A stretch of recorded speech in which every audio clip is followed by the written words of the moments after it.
All right, super. We don't want to waste Jon Anik's time. He's the host of MMA Live, which makes its debut on ESPN2, 10 p.m. Pacific, 1 a.m. Eastern Time, Thursday night or morning, however you look at it. And that's a big deal. Congratulations. I know that you've been out there, been the face and the voice of that sport, which people now get it. That's what it is. Right. And you've been repping it, and now it's getting a shot, which is a big deal. What would you say is the state of that sport right now? Because there's people like me, as I told you when we visited here before, that I'm more of a boxing guy. Sure. And it certainly has had a huge buzz.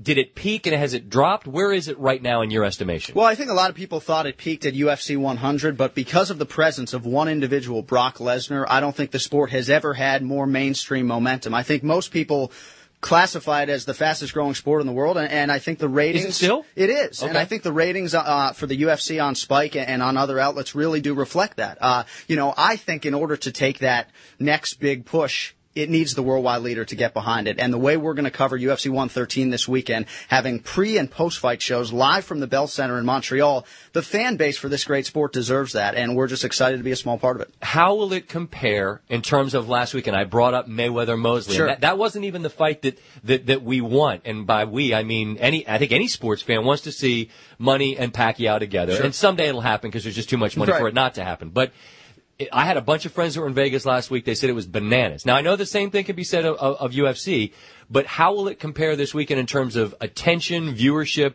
to what we saw last weekend in Vegas for a boxing match? Sure. Well, I think the difference is boxing is only the big story in sports 2 or 3 times a year. When I covered boxing in 2004, there were 6 or 8 fights per calendar year that had the momentum of a Mayweather-Mosley. Now that's the UFC. Mm-hmm. And in terms of overall pay-per-view numbers over the course of 12 months, the UFC blows boxing out of the water. Now, I don't know that any singular event in the UFC will be as big as Mayweather-Pacquiao, for example, but anytime Brock Lesnar's on a card, you're guaranteed over 1 million pay-per-view buys, and I think the expectation is when Brock does return at UFC 116 that number will be bigger than the estimated 1.4 million pay-per-view buys for Mayweather-Mosley. Jon Anik in studio, the host of MMA Live. Now, you're going to have that on ESPN2, and that's 1 a.m. Eastern Time, 10 p.m. Pacific Time.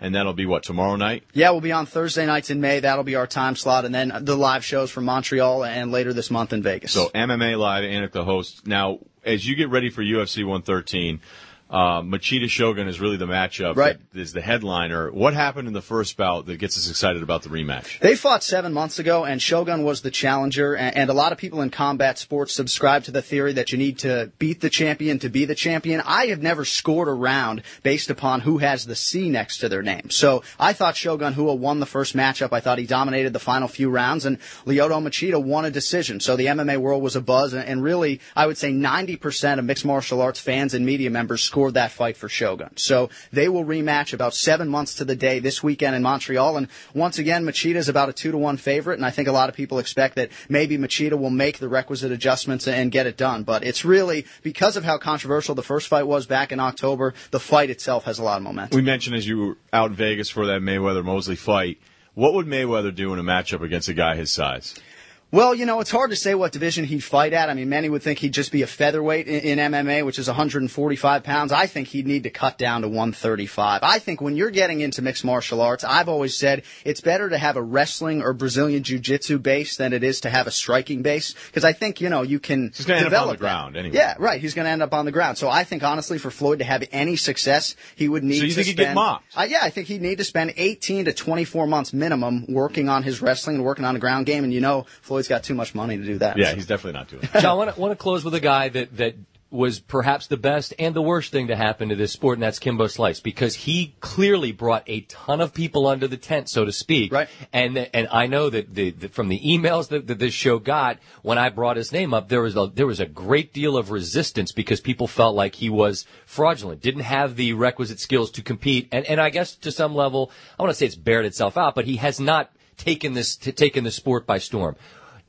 What's your assessment of what his impact is other than sideshow? Well, he definitely has had an impact insofar as the mainstream fans, as you alluded to, got on board because of Kimbo Slice. I came on your show 2 years ago when he was on CBS, and by and large, because of the figure that was Kimbo Slice, we put him on the cover of ESPN, the magazine. The big difference right now is that when Kimbo fought for Elite XC, he was the face of that promotion, and he's by no means a world-class mixed martial artist. So what the UFC has done, they put him on the reality show, they made him just another fighter, and even though he is on the main card this weekend, there's no pressure on Kimbo Slice, and I think that's the difference. They made him just another fighter, and granted, he's marketable. He will move the pay-per-view needle, but there's not that pressure on him before, and I think that's the way you need to proceed with Kimbo Slice.